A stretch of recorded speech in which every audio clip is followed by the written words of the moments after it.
ഇപ്പോൾ സമയം 6:30 നമ്മൾ ടൊറൻറ്റോ എയർപോർട്ടിലോട്ട് പോയിക്കൊണ്ടിരിക്കുക. ഭയങ്കര റഷായിരുന്നു. രാവിലെ തൊട്ട് 4:30 വരെ ജോലി ഉണ്ടായിരുന്നു. 5:30 ബസ് പിക്ക് ചെയ്യാൻ വേണ്ടി വന്നു.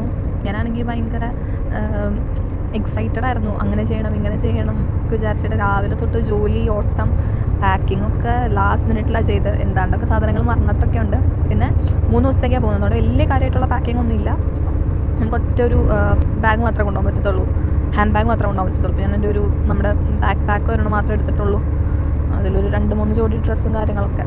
അപ്പോൾ 5:30 ഞാൻ 1X ബസ് ബുക്ക് ചെയ്തിട്ടുണ്ടായിരുന്നു ലണ്ടനിൽ നിന്ന്. അപ്പോൾ വൺ സൈഡിലേക്ക് $32 നമുക്ക് ഏറ്റവും easy, cheap and convenient option ഇതായിരുന്നു. നമ്മൾ വെറുതെ ഒരാൾ ടൊറൻറ്റോ വരെ നമ്മളെ ഡ്രോപ്പ് ചെയ്യാൻ വരുന്നതിനേക്കാളും നല്ലത് ഫ്ലൈറ്റിനനുസരിച്ചുള്ള സമയത്തിനൊക്കെ ബസ് ഉണ്ടെങ്കിൽ ഏറ്റവും ബെസ്റ്റ് ഓപ്ഷൻ ബസ് എടുക്കുന്നത് തന്നെയാണ്. വീട്ടിൽ നിന്ന് ഒരു 10 മിനിറ്റ് ഉണ്ടായിരുന്നുള്ളൂ ബസ് സ്റ്റോപ്പിലേക്ക്. അപ്പോൾ ജിതിൻ ചേട്ടൻ അവിടെ കൊണ്ടുവിട്ടു. പിന്നെ അതേ ബസ്സിൽ കയറി. ഇനി 10:30 ഫ്ലൈറ്റ്. ഞാൻ അവിടെ എത്തുമ്പോൾ 8:30. അപ്പോൾ എഗെയിൻ ഇനി ഓട്ടമാണ്. പ്രൊവിൻസ് എന്ന് പറയുമ്പോൾ നമ്മുടെ ഡിസ്ട്രിക്റ്റൊക്കെ പോലത്തെ ഒരു സംഭവം. ഇവിടെ എത്ര 7 പ്രൊവിൻസ് എങ്ങാണ്ടാന്ന് തോന്നുന്നു കാനഡയിൽ മൊത്തം ഉള്ളത്. എന്നാലോചിക്കും, നമ്മുടെ ഇപ്പം കേരളവും ഡൽഹിയും തമ്മിൽ ഒരു 3-4 അവേഴ്സിൻ്റെ ഡിഫറൻസ് ഉണ്ടെങ്കിൽ എങ്ങനെയായിരിക്കുന്നത്. അതായത് ഒരു കൺട്രിയിൽ തന്നെ പല പല പ്രൊവിൻസിൽ പല പല സമയങ്ങളാണ്. സസ്കെച്ചുവാനിൽ എൻ്റെ ബ്രദറിനെ പോലെയുള്ള ഒരുത്തനുണ്ട്. അവൻ്റെ അടുത്തേക്കാണ് പോകുന്നത്. മനുവിനെ ഞാൻ അറൗണ്ട് ഒരു 4 വർഷം മുന്നേ എനിക്ക് പരിചയമുണ്ട്. ഞാൻ അവനെ ഫസ്റ്റ് IELTS പഠിപ്പിച്ചു. അന്ന് തൊട്ട് ഞങ്ങൾ ഇങ്ങനെ കമ്പനി ആയതാണ്. പിന്നെ അവൻ വീട്ടിലോട്ടൊക്കെ വന്നിട്ടുണ്ട്. ഞങ്ങൾ ഒരുമിച്ചാണ് കാനഡയിലോട്ട് വന്നത്. 2 പേര് 2 സ്ഥലത്തായിരുന്നു. അവൻ ബാരി അല്ല, അവൻ വേറെ ഏതൊരു കോളേജായിരുന്നു. ഞാൻ ലണ്ടനായിരുന്നു. അപ്പോൾ എനിക്കൊരു ബ്രദറിനെ പോലെയാണ് അവൻ. ഇവിടെ അങ്ങനെ എനിക്ക് വലിയ വിരലിൽ ഉണ്ടാവുന്ന ആൾക്കാർക്ക് മാത്രമേ കണക്ഷൻ ഉള്ളൂ. അങ്ങനെ വളരെ പ്രഷ്യസ് ആയിട്ടുള്ളൊരു ഫാമിലി ആണവൻ. പിന്നെ മനുവിൻ്റെ മമ്മി വന്നിട്ടുണ്ട്. പിന്നെ ചെൽസയുണ്ട്. ചെൽസയുടെ പാരൻസ് വിസിറ്റിങ്ങിന് വന്നിട്ടുണ്ട്. അപ്പോൾ എല്ലാവരും കൂടെ ഇങ്ങനെ ഒന്ന് കൂടാന്ന് വെച്ചിട്ട് അവൻ എടുത്ത പ്ലാനാണ്. അപ്പോൾ എൻ്റെ അടുത്ത് ഇങ്ങനെ ചേച്ചി വായോ നമുക്ക് പോകാമെന്നൊക്കെ പറഞ്ഞ് അങ്ങനെ സെറ്റാക്കിയൊരു ട്രിപ്പാണ്. വണ്ടി അത്യാവശ്യം കിടന്ന് കുലുങ്ങുന്നുണ്ട്. പിന്നെ ഫോൺ നോക്കിക്കഴിഞ്ഞാൽ ചിലപ്പോൾ നല്ല തലവേദന എടുക്കും. അതുകൊണ്ട് നമുക്കിനി എയർപോർട്ടിൽ എത്തിയിട്ട് ബാക്കി എന്താണെന്ന് വെച്ചാൽ നോക്കാം. നമ്മുടെ ലണ്ടനിൽ നിന്ന് 1.5 മണിക്കൂറുള്ളൂ എയർപോർട്ടിലേക്ക്, ടൊറൻറ്റോ പിയേഴ്സൺ എയർപോർട്ടിലേക്ക്. ഞാൻ 5:30 ആയപ്പം ലണ്ടനിൽ നിന്ന് കയറി 8 മണിയൊക്കെ ആയപ്പോഴത്തേക്ക് അവിടെ എത്തി. പിന്നെ എനിക്ക് ഫ്ലൈറ്റ് വന്നിട്ട് 10:30 ഞാൻ ടെർമിനൽ 1 നമ്മൾ അവരെ ഇറക്കി വിടും. നമുക്ക് ടെർമിനൽ 3 പോകേണ്ടത്. നമുക്ക് ടെർമിനൽ 1 ട്രെയിൻ ഉണ്ട് 3 അപ്പോൾ ഇതാണ് ട്രെയിൻ. ഒരു 2-3 മിനിറ്റുള്ളൂ നമ്മൾ അപ്പുറത്തെ ടെർമിനലിലെത്തും. ഞാൻ ഫസ്റ്റ് ടൈം പോയപ്പോൾ എനിക്ക് ഭയങ്കര കൺഫ്യൂഷനായിരുന്നു. ഞാൻ വിചാരിച്ച ആ ഒരൊറ്റ പരിസരത്ത് തന്നെയായിരിക്കും. പിന്നെ കുറേ ചുറ്റി ഭയങ്കര ടെൻഷൻ അടിച്ചായിരുന്നു ആദ്യം പോയത്. പിന്നെ ഇപ്പം വീണ്ടും പോകുന്ന കാരണം കറക്റ്റായിട്ട് എനിക്കറിയാം എവിടെയാണ് എന്താണെന്നുള്ളതൊക്കെ. അങ്ങനെ പെട്ടെന്ന് തന്നെ അതായത് നമ്മൾ ടെർമിനൽ 3 ഇതാണ് അവിടുത്തെ കാനഡയിലെ പിയേഴ്സൺ എയർപോർട്ടിലെ ഡ്യൂട്ടി ഫ്രീ ഷോപ്പ്. പിന്നെ ഒരു കാര്യമില്ലെങ്കിലും ചുമ്മാ ഇതൊക്കെ ഒന്ന് നോക്കി ഫ്ലൈറ്റൊക്കെ കറക്റ്റാണോ ഒന്ന് ചെന്നിരുന്ന് സെറ്റിലായി ഫുഡ് കഴിക്കാൻ പോവാം. അങ്ങനെ സെക്യൂരിറ്റി ചെക്കിങ് എല്ലാം പടപടയെന്ന് പറഞ്ഞു കഴിഞ്ഞു. ഈ പറഞ്ഞ പോലെ അവർ പാസ്പോർട്ട് പോലും ചോദിച്ചില്ല. ആകെ ചോദിച്ചത് ബോർഡിംഗ് പാസ് മാത്രം. അത് നമ്മുടെ ഫോണിൽ പ്രിൻ്റ് ആയിരുന്നു.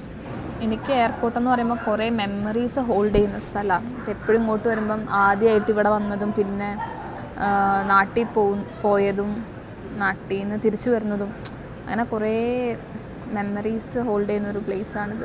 വൈകുന്നേരം ഇങ്ങനെ തിരക്ക് പിടിച്ച് ഓട്ടവും ജോലിയൊക്കെ ആയ കാരണം ഫുഡൊന്നും കഴിച്ചിട്ടുണ്ടായിരുന്നില്ല. അപ്പോൾ അവിടെ ഉള്ളൊരു കടയിൽ കയറി ഒരു ബർഗറും ഫ്രൈസൊക്കെ കഴിച്ചോട്ടെ. എനിക്ക് നമ്മൾ നാട്ടിലെ എയർപോർട്ടിലും പിന്നെ പരിസരത്തുള്ള കടയിലൊക്കെ എനിക്ക് തോന്നുന്നു ഭയങ്കര കത്തി റേറ്റ് ആയിരിക്കും എയർപോർട്ടിൽ നിന്നൊക്കെ ഫുഡ് വാങ്ങി കഴിക്കുമ്പോൾ. പക്ഷേ ഇവിടെയൊക്കെ എനിക്ക് പുറത്തുള്ള പോലെ തന്നെ ഭയങ്കര നോർമൽ റേറ്റ് ആയിട്ട് തന്നെ തോന്നിയത്. ഞാൻ ആദ്യമായിട്ടാണ് ഇങ്ങനെ ലൈക്ക് ഒരു പബ്ലിക് പ്ലേസിലൊക്കെ ഇരുന്ന് വ്ലോഗൊക്കെ ചെയ്യുന്നത്. പക്ഷെ ഇവിടെ ആരും നമ്മൾ മൈൻഡ് ചെയ്യില്ലെന്ന് തോന്നുന്നു. ഞാനിങ്ങനെ ഒരു കോർണറിൽ വന്നിരിക്കുക, എൻ്റെ ഫുഡ് കഴിക്കുക, ആൾക്കാർ അവരുടെ കാര്യങ്ങൾ നോക്കുന്നു, നമ്മളാരും ശ്രദ്ധിക്കുന്ന പോലും ഇല്ല. പക്ഷെ എന്നാലും എനിക്കൊരു ചമ്മലൊക്കെയാണ്. അങ്ങനെ ഫുഡൊക്കെ കഴിച്ചൊരു 9:30 ആയപ്പോഴത്തേക്കും ഞാൻ ഗേറ്റിൻ്റെ അവിടെ എത്തി. പിന്നെ അവർ വിളിക്കാനൊക്കെ വേണ്ടി ഇങ്ങനെ വെയിറ്റ് ചെയ്തിരിക്കുമായിരുന്നു. 9:50 ആയപ്പോഴത്തേക്കും അവർ വിളിച്ച് നമ്മൾ കയറാൻ തുടങ്ങി. എനിക്കാണെങ്കിൽ സീറ്റ് പിക്ക് ചെയ്യാനുള്ളൊരു ഓപ്ഷൻ ഉണ്ടായിരുന്നില്ല. വിൻഡോ സീറ്റ് കിട്ടിയാൽ കൊള്ളാമെന്നുണ്ടായിരുന്നു. അത്യാവശ്യം ചെറിയൊരു ഫ്ലൈറ്റാണ്, പക്ഷേ മൊത്തം ഫിൽഡായിരുന്നു. അത്യാവശ്യം തിരക്കൊക്കെ ഉണ്ടായിരുന്നു. പിന്നെ എനിക്ക് വിൻഡോ സീറ്റും കിട്ടി. എൻ്റെ തൊട്ടപ്പുറത്ത് ഒന്നും ഒറ്റ മനുഷ്യനുണ്ടായിരുന്നില്ല. ഞാൻ ഏറ്റവും ബാക്കിലായിരുന്നു. അപ്പോൾ ഫ്രണ്ടിലത്തെ സീറ്റെല്ലാം ഫിൽഡായിരുന്നു. എൻ്റെ അവിടെ പിന്നെ ആ സൈഡിലൊന്നും ആരും ഉണ്ടായിരുന്നില്ല. സ്വസ്ഥം, സമാധാനം. ഞാൻ ആദ്യമായിട്ട് ഫ്ലൈറ്റ് കയറിയപ്പോൾ എനിക്ക് ഭയങ്കര പേടിയായിരുന്നു. ഹൈറ്റ് എനിക്ക് പൊതുവേ ഭയങ്കര പേടിയുള്ള ഒരാളാണ്. അപ്പോൾ ടേക്ക് ഓഫൊക്കെ ചെയ്തപ്പോൾ ഇങ്ങനെ നെഞ്ചൊക്കെ കിടന്ന് ഇങ്ങനെ എന്തോ ഇങ്ങനെ ഒരു പ്രശ്നം പോലെയൊക്കെ ആയിരുന്നു. പിന്നെ പുറത്തോട്ട് നോക്കിയപ്പോൾ ഇത് വിങ്സൊക്കെ വന്ന് ചെക്ക് ചെയ്യുന്നു, ഇങ്ങനെ ക്ലീനൊക്കെ ചെയ്യുന്നു. ഇതൊക്കെ ഞാൻ ആദ്യമായിട്ടാണ് കാണുന്നത്. അപ്പോൾ അങ്ങനെ വീഡിയോ എടുത്ത് വെച്ചതാണ്.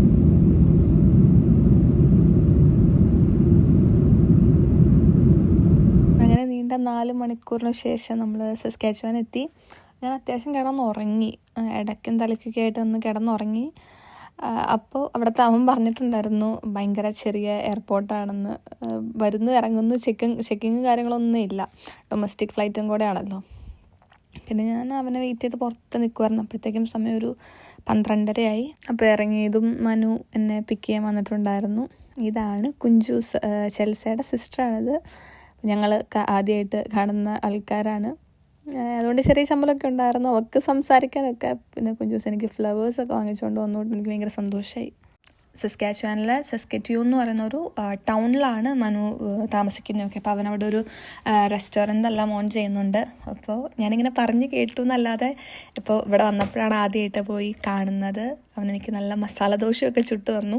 നമ്മൾ അന്ന് മിഡ് നൈറ്റ് ഒരു 12:30 1 മണിയായപ്പോൾ തന്നെ വീട്ടിൽ നിന്ന് ഇറങ്ങി. ഇനി പോകുന്നത് എഡ്മണ്ടൺ, വേറൊരു പ്രോവിൻസാണ്. അപ്പോൾ സസ്കാച്ചുവാനിൽ നിന്ന് ഒരു 8 മണിക്കൂർ ഡ്രൈവ് ഉണ്ട് എഡ്മണ്ടണിലോട്ട്. പക്ഷേ പോകുന്ന വഴിക്ക് ഫോഗൊക്കെ നന്നായിട്ടുണ്ടായിരുന്നു. പിന്നെ ആരും ഉറങ്ങിയിട്ടില്ല. Throughout night full driving ആയിരുന്നു. അങ്ങനെ കാലത്തൊരു 10 മണിയൊക്കെ അപ്പോൾ അവിടെ എത്തി. അപ്പോൾ ഒന്ന് ഫ്രഷ് ആവാൻ വേണ്ടി, കാലൊക്കെ ഒന്ന് നിവർത്തണ്ട, അത്ര നേരം ഇരിക്കുകയല്ലേ എന്ന് വെച്ചിട്ട് ഫ്രഷ് ആവാൻ വേണ്ടി ഒരു മോളിൽ പോയി. നമ്മുടെ ടിം ഉണ്ടായിരുന്നു. അപ്പോൾ ടിമ്മിൽ നിന്ന് ചായ എല്ലാം വാങ്ങിച്ച് ഞങ്ങൾ വീണ്ടും യാത്ര ഇങ്ങനെ തുടർന്നു. പിന്നെ രാവിലത്തെ ബ്രേക്ക്ഫാസ്റ്റ് കഴിക്കാൻ വേണ്ടിയിട്ട് ഐക്കിയയിൽ പോയി. ഐക്കിയയിൽ ഇങ്ങനത്തെ ഒരു സെറ്റപ്പ് ഉണ്ടെന്ന് ഇവർ പറയുമ്പോഴാട്ടോ ഞാൻ അറിയുന്നത്. നമ്മൾ യൂഷ്വലി മറ്റേ ഫർണിച്ചറൊക്കെ വാങ്ങാനാണല്ലോ പോകുന്നത്. അപ്പോൾ ഇങ്ങനെ ഫുഡ് കിട്ടുമെന്ന് പറഞ്ഞപ്പം അതെനിക്ക് ഒരു പുതിയ അറിവായിരുന്നു. സംഭവം കൊള്ളാം, ഫുഡൊക്കെ നൈസായിരുന്നു. പോകുന്ന വഴിക്ക് ഈ വീടുകൾ കണ്ട് ഭയങ്കര പക്ക ഒരു പാറ്റേണിൽ നല്ല രസമായിട്ട് കുറേ വീടുകൾ ഇങ്ങനെ പണിത് വെച്ചിട്ടുണ്ടായിരുന്നു. പിന്നെ അങ്ങ് ദൂരെ എഡ്മണ്ടൻ്റെ മെയിൻ റോക്കി മൗണ്ടൻസ് കണ്ടു. നമ്മളിങ്ങനെ ആൾക്കാരുടെ സ്റ്റോറീസും എല്ലാം കണ്ടിട്ട് ദൂരേന്ന് കാണുമ്പോൾ തന്നെ ഞാനിങ്ങനെ ഭയങ്കര എക്സൈറ്റഡ് ആയിട്ടോ. പിന്നെ പോകുന്തോറും ഇതിങ്ങനെ അടുത്തടുത്ത് വരാൻ ഭയങ്കര ഭംഗിയെന്ന് പറഞ്ഞു കഴിഞ്ഞാൽ എന്താ പറയുക, ഭയങ്കര രസമായിരുന്നു കാണാനത്. പിന്നെ പോകുമ്പോൾ അവിടെ ഒരു വ്യൂ പോയിൻ്റ് കണ്ടു. കുറച്ച് വണ്ടികളൊക്കെ നിർത്തിയിട്ടിട്ടുണ്ടായിരുന്നു. അപ്പോൾ ആൾക്കാരൊക്കെ ഒന്ന് ഫോട്ടോ എടുക്കുമായിരുന്നു. അപ്പോൾ ഞങ്ങൾ നിർത്തി. ഇതാണ് ചെൽസയുടെ ഫാമിലി, ചെൽസയുടെ പാരൻസും. പിന്നെ ഈ കാണുന്നതാണ് കുഞ്ചൂസ്. അപ്പോൾ എല്ലാവരുടെയും ഫോട്ടോസ് എടുക്കുമായിരുന്നു. മനുവിൻ്റെ mummy, Shiny aunty, Seena aunty, Nixon uncle. ഇവർ ഷൈനി ആൻറ്റീനെ ഞാൻ മുന്നേ കണ്ടിട്ടുണ്ട്. അങ്കിളിനെ, ആൻറ്റീനെയും കുഞ്ചൂസിനെയൊക്കെ ഞാൻ ആദ്യമായിട്ടാണ് കാണുന്നത്. ഞങ്ങൾ അവിടെ നിന്ന് പിന്നെ ഇറങ്ങി. അവിടെ നിന്ന് വീണ്ടും ഒരു 1 മണിക്കൂർ ട്രാവൽ ചെയ്ത് നമ്മൾ അന്നത്തെ ദിവസത്തെ ആദ്യത്തെ ഡെസ്റ്റിനേഷനിലെത്തി. പോകുന്ന വഴിക്കൊരു മാനിനെയൊക്കെ കണ്ടു കേട്ടോ. അപ്പോൾ ആദ്യത്തെ സ്റ്റോപ്പ് ഇവിടെയായിരുന്നു. ഇതൊരു ട്രെയിൽ വാക്കാണ്. ആക്ച്വലി നമ്മൾ ഫസ്റ്റ് ഇവിടെ വന്നതാണ്. പക്ഷേ ഇവിടെയുള്ള ആൾക്കാരെല്ലാം ഭയങ്കര പ്രിപ്പയർഡായിട്ടായിരുന്നേ. സ്പൈക്കുള്ള ഷൂസും ജാക്കറ്റ്, തൊപ്പി, ഗ്ലൗസ്. കാരണം അത്യാവശ്യം തണുപ്പുണ്ടായിരുന്നു. ഞങ്ങളുടെ കൂട്ടത്തിൽ എനിക്ക് മാത്രമായിരുന്നു തൊപ്പിയെങ്കിലും ഉണ്ടായിട്ടുണ്ടായിരുന്നു. പിന്നെ ഷൈനി ആൻറ്റിക്കും. ബാക്കി എല്ലാവരും ജാക്കറ്റും. പിന്നെ നമ്മൾ സാധാ ഷൂ ഒക്കെ ഇട്ട് പോയി കഴിഞ്ഞാൽ എന്താ അവസ്ഥ എന്നറിയത്തില്ല. കാലൊക്കെ കുറച്ച് കഴിയുമ്പം മരവിക്കും. പിന്നെ എന്നായാലും പോയി നോക്കാമെന്ന് പറഞ്ഞിട്ട് ഞങ്ങളെല്ലാവരും നടന്നു തുടങ്ങി. കുറച്ച് എത്തിയപ്പോഴത്തേക്കും ഐസെല്ലാം ഇങ്ങനെ കട്ടിയായി കിടന്ന ബ്ലാക്ക് ഐസ് പോലെ കുറേ സ്ഥലത്തുണ്ടായിരുന്നു.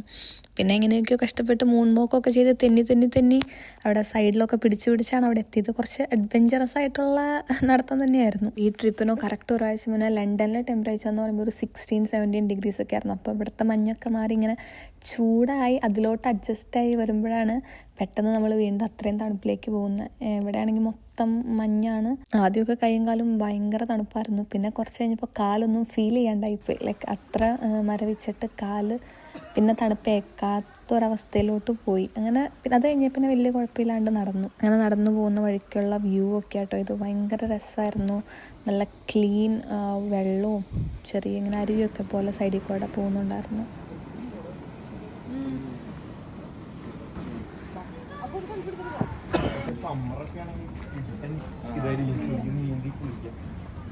ഈ കാണുന്ന ചെറിയ ഗുഹയുടെ ഉള്ളിൽ കൂടെ പോയിട്ട് വേണം നമ്മൾ ലോവർ ഫോൾസിൻ്റെ വ്യൂ കാണാൻ വേണ്ടിയിട്ട്. അപ്പോൾ ഭയങ്കര ഒരു ഇടുങ്ങിയൊരു നാരോ സ്പേസ് ആയിരുന്നു. കുഞ്ചൂസ് പിന്നെ കുഞ്ഞായതുകൊണ്ട് അവൾ പെട്ടെന്ന് കയറിപ്പോയി. ഇതാണ് ലോവർ ഫോൾസിൻ്റെ അവിടെ നിന്നുള്ള വ്യൂ. ഫ്രോസനായി കിടക്കുമ്പോൾ ഒരു ഭംഗി, എനിക്ക് തോന്നുന്നു സമ്മറിൽ ഇനി ഇതിന് വേറൊരു ഭംഗിയായിരിക്കുന്നു. പിന്നെ അപ്പർ ഫോൾസിലോട്ട് പോകാനുള്ളൊരു ഇതുണ്ടായിരുന്നില്ല. അപ്പം ഞങ്ങൾ അവിടെ നിന്ന് ഇറങ്ങി.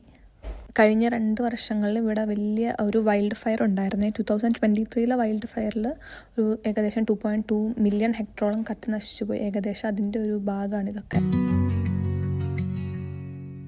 The wheels spinning under an open sky, mountains waving as the clouds float by, luggage packed with pieces of our soul,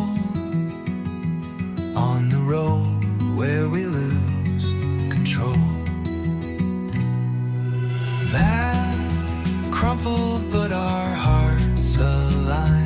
തലേന്ന് രാത്രി 1 മണിക്ക് തുടങ്ങിയ യാത്രയാണ്. അപ്പോൾ ഉറങ്ങാതെ ക്ഷീണിച്ചിരിക്കുന്ന മുഖങ്ങളാണിതൊക്കെ. എല്ലാവരും ഭയങ്കര ടയേർഡായിരുന്നു കേട്ടോ. പിന്നെ പോകുന്ന വഴിക്ക് ഈ ഒരു സ്ഥലത്ത് നിർത്തി. ഇതും ഒരു ലേക്കാണ്, ഫുൾ ഫ്രോസൺ ആയി കിടക്കുന്ന ഒരു ലേക്ക്. അപ്പോൾ അവിടെ അതിൻ്റെ മുകളിൽ കൂടെ നടക്കാമെന്ന് പറഞ്ഞിട്ട് അതവിടെ ഇറങ്ങി അതിൻ്റെ മുകളിൽ കൂടെ ഇങ്ങനെ നടക്കുക. Miles ahead, leave the world behind. Whispering winds hum a gentle sway. Soft melodies guide us all the way.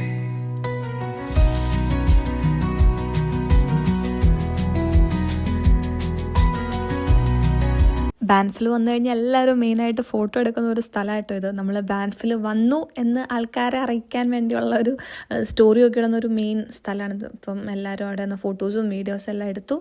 പിന്നെ വണ്ടി അവിടെ പാർക്ക് ചെയ്തിട്ട് നമ്മൾ ബാൻഫിലെ ഡൗൺ ടൗണിലേക്ക് പോകും. അപ്പോൾ നടക്കാൻ ഒരു 5 മിനിറ്റ്സ് ഉള്ളൂ എന്നാണ് കാണിച്ചത്. പക്ഷേ ഞങ്ങൾ കറങ്ങി തിരിഞ്ഞ് വന്നപ്പോഴത്തേക്കും 5 മിനിറ്റിലൊക്കെ ഒത്തിരിയായി. പക്ഷേ ഭയങ്കര രസമായിരുന്നു നടക്കാൻ. ആ മലകളും ആ ഒരു എന്നാ പറയുക, ഒരു സ്ഥലത്തേക്കൂടെ നടക്കാൻ ഭയങ്കര ഒരു രസമായിരുന്നു. പിന്നെ ഈ നമ്മുടെ ഇവിടെ ഉള്ള പോലത്തെ തന്നെ അടുപ്പിച്ചടുപ്പിച്ച് കുറേ കടകളും കാര്യങ്ങളൊക്കെ. അങ്ങനെ പോകുന്ന വഴിക്ക് ഐസ്ക്രീം വാങ്ങിക്കാൻ വേണ്ടി ഒരു കടയിൽ കയറി. പക്ഷേ ഇവിടുത്തെ കുറച്ചും കൂടെ യുണീക്കാട്ടോ. നമ്മുടെ ഇവിടെ ലണ്ടനൊക്കെ വെച്ച് നോക്കുമ്പോഴത്തേക്കും എല്ലാ ബിൽഡിങ്സിനും ഒരു കല്ലും കൊണ്ടൊക്കെ ഉണ്ടാക്കിയ ഒരു സ്ട്രക്ചർ എല്ലാം ഒരു യുണീക്കായിട്ട് തോന്നും.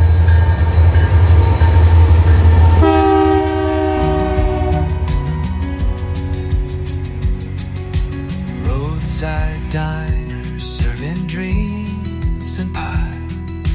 Neon lights dance as the moon. പിന്നെ ഏകദേശം ഒരു 1.5-2 മണിക്കൂറാണെന്ന് എനിക്ക് എൻ്റെ ഓർമ്മയിൽ അത്രയാണ്. അത്രയും ട്രാവൽ ചെയ്ത് ഞങ്ങൾ അന്ന് താമസിക്കേണ്ട സ്ഥലത്തെത്തി. അപ്പോൾ ഷൈനി ആൻറ്റിയുടെ ബർത്ത്ഡേ ആയിരുന്നു പിറ്റേ ദിവസം. അപ്പോൾ ഞങ്ങൾ രാത്രി പോയി കേക്കും പിന്നെ രാത്രിയിലേക്ക് കഴിക്കാനുള്ള ഫുഡും കാര്യങ്ങളെല്ലാം വാങ്ങിച്ചു. Windows down with the ocean's tune.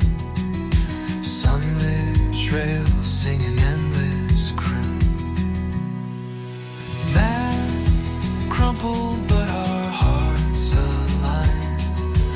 Miles ahead, happy birthday behind. Whispering winds hum a gentle sway. Soft melodies guide us all the way.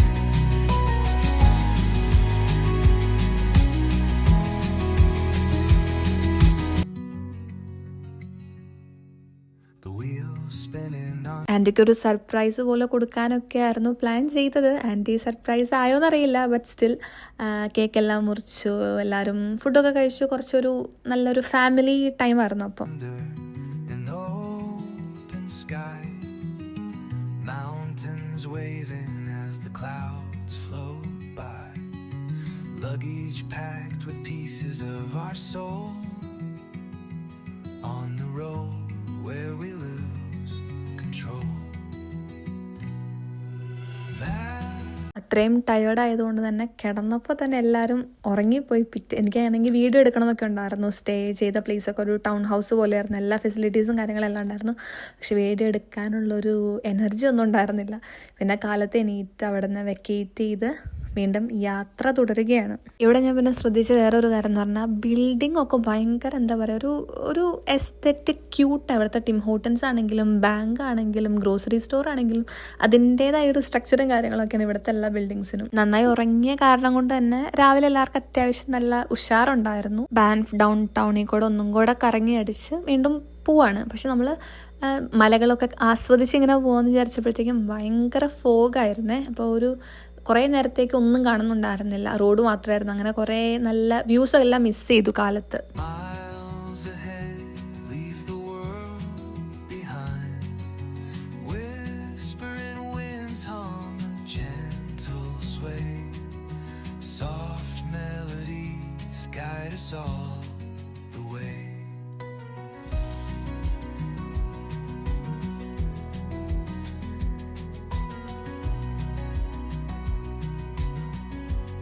Temperature കൂടുന്നതിനനുസരിച്ച് ഫോഗെല്ലാം മാറി മലകളൊക്കെ വീണ്ടും തെളിഞ്ഞ് വരുന്നുണ്ടായിരുന്നു. അപ്പോൾ നമ്മൾ നേരെ പോയിക്കൊണ്ടിരിക്കുന്നത് ഇവിടുത്തെ ലേക്ക് ലൂയിസ് ആണ്. ബാൻഫിൽ ഉള്ളൊരു ലേക്കാണ്.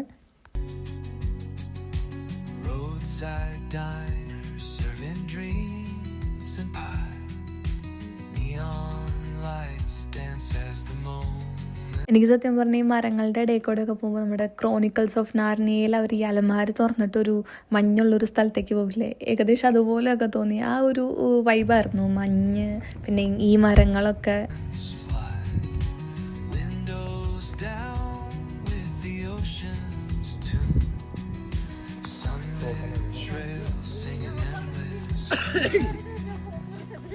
കുഞ്ചു കുഞ്ചു എങ്ങോട്ട് പോണ നീ?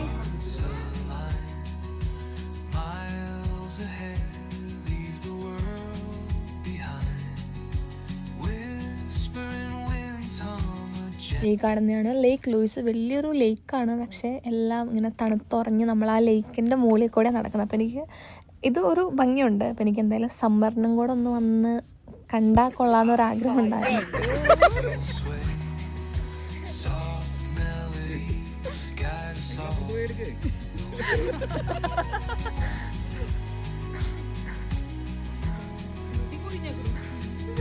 ആൻറ്റിയൊക്കെ മഞ്ഞത്ത് നന്നായി എൻജോയ് ചെയ്യുന്നുണ്ടായിരുന്നു. ഞങ്ങൾക്കൊക്കെ തണുത്ത് വരയ്ക്കുന്നുണ്ടായിരുന്നു. നമ്മളെല്ലാവരും റണ്ണിങ് ഷൂസ് ആയിരുന്നു ഇട്ടിരുന്നത്. ആരുടെയും വിൻഡോ ബൂട്ടൊന്നും ഉണ്ടായിരുന്നില്ല. അത്യാവശ്യം കാല് ഇങ്ങനെ മൂടി കിടക്കുന്ന പോലെ മഞ്ഞുണ്ടായിരുന്നു. അമ്മമാരൊക്കെ അവിടെ മഞ്ഞിൽ കിടന്നും നിന്നൊക്കെ ഫോട്ടോ എടുക്കുന്നു. പിന്നെ പിള്ളേർ കുറയ്ക്കണ്ടെന്ന് പറഞ്ഞിട്ട് ഞങ്ങൾ ചുമ്മാ അങ്ങോട്ടും ഇങ്ങോട്ടും മഞ്ഞൊക്കെ വാരി എറിയായിരുന്നു. കുറച്ച് കഴിഞ്ഞപ്പോഴത്തേക്കും ഞങ്ങൾക്ക് മടുത്തു. അങ്ങനെ അത്യാവശ്യം ടൈമൊക്കെ അവിടെ സ്പെൻഡ് ചെയ്ത് ഇപ്പോൾ നേരെ പോകുന്നത് ജാസ്പറിലോട്ടാണ്. ഞങ്ങളുടെ കൂട്ടത്തിൽ ഏറ്റവും പ്രായമുള്ളത് നിക്സൺ അങ്കിളിനാട്ടോ. പക്ഷേ ഈ ഒരു ട്രിപ്പ് ഏറ്റവും കൂടുതൽ എൻജോയ് ചെയ്തത് അങ്കിൾ തന്നെ. ഓരോ വ്യൂ പോയിന്റ് എത്തുമ്പോഴത്തേക്കും ഞങ്ങൾക്കൊക്കെ മടിയാ, തണുപ്പാണല്ലോ എന്നൊക്കെ പറഞ്ഞ് പുറത്തിറങ്ങാൻ. അങ്കിളിന് അതൊന്നും വിഷയമല്ല. ആള് ജാക്കറ്റൊന്നും ഇല്ല, പക്ഷെ പുറത്തിറങ്ങി എല്ലാ വ്യൂ ഒക്കെ എൻജോയ് ചെയ്ത് ഭയങ്കര നൈസായിട്ടെല്ലാം ആസ്വദിക്കുന്ന പോലെ എനിക്ക് തോന്നി. ഈ പോകുന്ന വഴി ഐസ് ഫീൽഡ്സ് പാർക്ക് വേ, ഒരു സീനിക് റൂട്ടാണ്. പക്ഷെ അന്ന് എന്താ പ്രശ്നം എന്ന് വെച്ചാൽ ഭയങ്കര സ്നോഫോളൊക്കെ ഉണ്ടായിരുന്നു. അത് കാരണം പോകുന്ന വഴി കുറച്ചധികം അപകടം പിടിച്ചായിരുന്നു. ചില വണ്ടികളൊക്കെ സ്നോയിലോട്ടൊക്കെ ഇടിച്ച് അവിടെ ഇങ്ങനെ തെന്നി കിടക്കുന്നുണ്ടായിരുന്നു. അപ്പം നമ്മൾ ഭയങ്കര പതുക്കെ പോയി. 2.5 മണിക്കൂറായിരുന്നു ടോട്ടൽ ട്രാവൽ ടൈം. പക്ഷേ അതിനേക്കാളൊക്കെ ഒത്തിരി കൂടുതലെടുത്തു. അതുപോലെ മെല്ലെ പോയേ. എനിക്ക് ഈ ട്രിപ്പിൻ്റെ അടുത്തൊരു മെമ്മറബിൾ എക്സ്പീരിയൻസ് ആയിരുന്നു ഇത്. സ്റ്റൗവൊക്കെ എടുത്തിട്ടുണ്ടായിരുന്നു. അപ്പോൾ സീനാൻ്റെ അത്യാവശ്യമായിട്ടുള്ള എല്ലാ സാമഗ്രികളൊക്കെ എടുത്തിട്ടുണ്ടായിരുന്നു. ഈ ചായപ്പൊടി, മാഗി, ബ്രെഡ്, ന്യൂട്ടെല്ല. ഈ അമ്മമാരുടെ കൂടെയൊക്കെ പുറത്തു പോകുമ്പോൾ ഉള്ളൊരു ബെനിഫിറ്റ് അത് അവരെല്ലാത്തിനും ഭയങ്കര പ്രിപ്പയർഡ് ആയിരിക്കും. ഞാനിതുവരെ ഇങ്ങനെയൊന്നും ചെയ്തിട്ടില്ല കേട്ടോ. ഇങ്ങനെ പോകുന്ന വഴിക്ക് ഇങ്ങനെ കുക്ക് ചെയ്യുന്നതൊന്നും ഞാൻ ചെയ്തിട്ടില്ല. എനിക്ക് എക്സ്പീരിയൻസ് ആയിരുന്നു, ഭയങ്കര ആഗ്രഹം ഉണ്ടായിരുന്നു.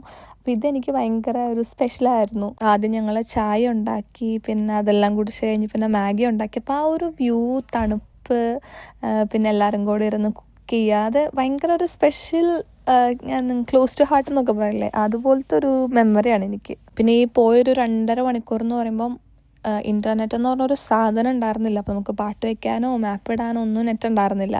അപ്പോൾ എല്ലാവരും ഭയങ്കര എൻഗേജിങ് ആയിരുന്നു. അങ്ങോട്ടും ഇങ്ങോട്ടും സംസാരിച്ച് പിന്നെ അന്താക്ഷരിയൊക്കെ കളിച്ച് കുറേ നേരം ആ ഒരു മോഡായിരുന്നു. യാത്ര ആ ഒരു പാത ഭയങ്കര ദുർഘടം പിടിച്ചതായിരുന്നു.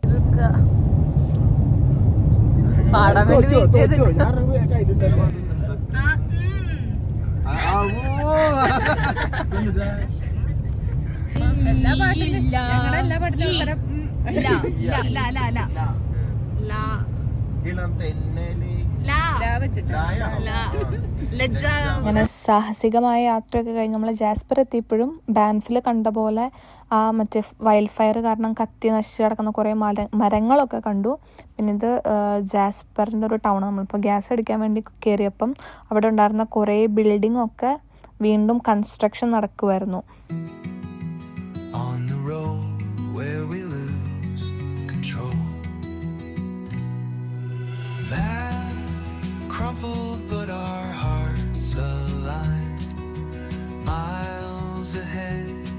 അങ്ങനെ ജാസ്പറിൽ നിന്ന് നമ്മൾ നേരെ എഡ്മണ്ടൺ പോവാം. ശരിക്കും ആ ഒരു വ്യൂ കാണാൻ വേണ്ടിയിട്ടായിരുന്നു, ഒരു സീനിക് റൂട്ടായിരുന്നു അത്. ആ വ്യൂ കാണാൻ വേണ്ടിയിട്ട് ആ റൂട്ട് എടുത്തത്. പക്ഷേ ഈ പറഞ്ഞ പോലെ മൊത്തം വെതർ മോശമായ കാരണം ഒരു പാടായിരുന്നു ശരിക്കും ആ ഒരു യാത്ര. അങ്ങനെ ഒരു 12:30 ആയപ്പോഴത്തേക്കും ഹോട്ടലിലെത്തി ചെക്ക് ഇൻ ചെയ്തു. ശരിക്കും പറഞ്ഞാൽ 2 ദിവസത്തിൽ ഇന്നാണ് നമ്മൾ കുറച്ച് സൗത്ത് ഇന്ത്യൻ ഫുഡ് കഴിക്കുന്നത്. ബാൻഫിൽ അങ്ങനെ മലയാളി റെസ്റ്റോറൻറ്റ്സ് ഒന്നും ഉണ്ടായിരുന്നില്ല. പിന്നെ ഇവിടെ നമ്മൾ ഫുഡൊക്കെ കഴിച്ചു. അപ്പോൾ എനിക്കെന്ന് പറഞ്ഞാൽ ഞാനിവിടെ വന്നിട്ട് ഇങ്ങനെ ഒരു ഫാമിലി ടൈം എനിക്ക് ഫസ്റ്റ് ടൈമാണ് കിട്ടുന്നത്. നമ്മൾ ഫ്രണ്ട്സിൻ്റെ കൂടെയൊക്കെ പുറത്ത് പോകുന്നുണ്ട്, പക്ഷെ ഇങ്ങനെ ഒരു പാരൻസൊക്കെ ആയിട്ട് ഈ നാട്ടിൽ പോയതും വീട്ടുകാരുടെ കൂടെ ടൈം സ്പെൻഡ് ചെയ്തതൊക്കെ ആ സമയത്ത് ഓർമ്മ ഒന്നുമില്ലെങ്കിൽ ഇവിടെ കസിൻസിൻ്റെ കൂടെ അല്ലെങ്കിൽ പാരൻസിൻ്റെ കൂടെയൊക്കെ പോകുമ്പോൾ എങ്ങനെയായിരിക്കുമോ എനിക്ക് അതേ ഒരു എക്സ്പീരിയൻസ് ആയിരുന്നു. ഇപ്പം എന്തോ ഞങ്ങളൊക്കെ ആദ്യമായിട്ടാണ് അങ്കിളിനെ ആൻറ്റീനെ ഒക്കെ കാണുന്നതെങ്കിൽ പോലും എനിക്ക് ഒരു കണക്ഷൻ ഭയങ്കര പെട്ടെന്ന് സെറ്റായി.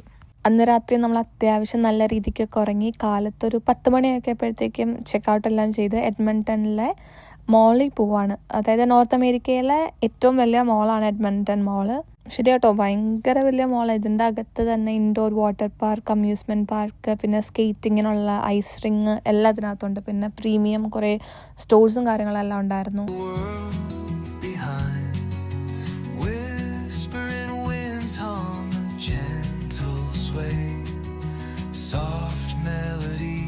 Guide us all the way.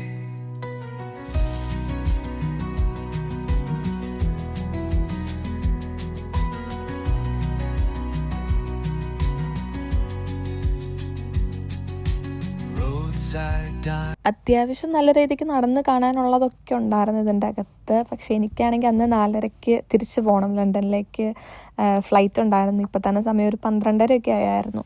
പിന്നെ ഇവിടെ നിന്നൊരു ഹാഫ് ആൻ അവർ ഉണ്ട് എയർപോർട്ടിലേക്ക്. അപ്പോൾ കുറേ നേരം അവിടെ ഒരു സൈഡേ ഞങ്ങൾക്ക് സത്യം പറഞ്ഞാൽ കവർ ചെയ്യാൻ പറ്റുള്ളൂ. അവിടെയൊക്കെ നടന്ന് കുറേ നേരം കറങ്ങി.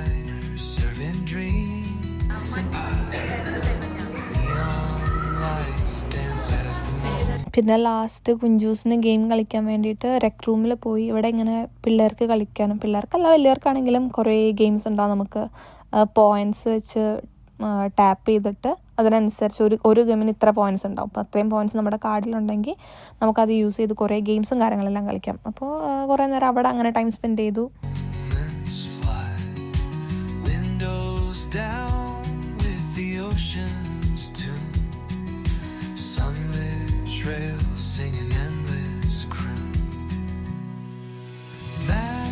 പിന്നെ ഞാനും ആൻറ്റിമാരും ലാസ്റ്റ് നമുക്ക് സമ്മർ കളക്ഷൻ എന്തെങ്കിലും ഉണ്ടെങ്കിൽ നോക്കാമെന്ന് പറഞ്ഞിട്ട് അവിടെ നിന്ന് ഇറങ്ങി അർബൻ പ്ലാനറ്റിൽ കയറി. അപ്പോൾ കുറച്ച് ഡ്രസ്സും കാര്യങ്ങളെല്ലാം അവിടെ നോക്കി നിന്നു. ഒരു കൗതുകം തോന്നി ഈ പുള്ളിയുടെ അടുത്ത് പോയതാണ്. അപ്പോൾ ആൾ സാൻഡ് ആർട്ടാണ് ചെയ്യുന്നത്. ഭയങ്കര ഭംഗിയായിട്ട് എഫേർട്ട്ലെസ് ആയിട്ടാണ് ഈ മണലിൽ ആർട്ട് ചെയ്യുന്നത്. ഓരോരോ ഷേപ്സ് വരയ്ക്കുന്നതാണെങ്കിലൊക്കെ. അപ്പോൾ അവിടെ ഇങ്ങനെ കുറേ ആൾ ചെയ്ത വർക്കും കാര്യങ്ങളൊക്കെ കുറേ ഉണ്ടായിരുന്നു. അപ്പോൾ ഞങ്ങൾ കുറച്ച് നേരം അതൊക്കെ നോക്കി നിന്നു.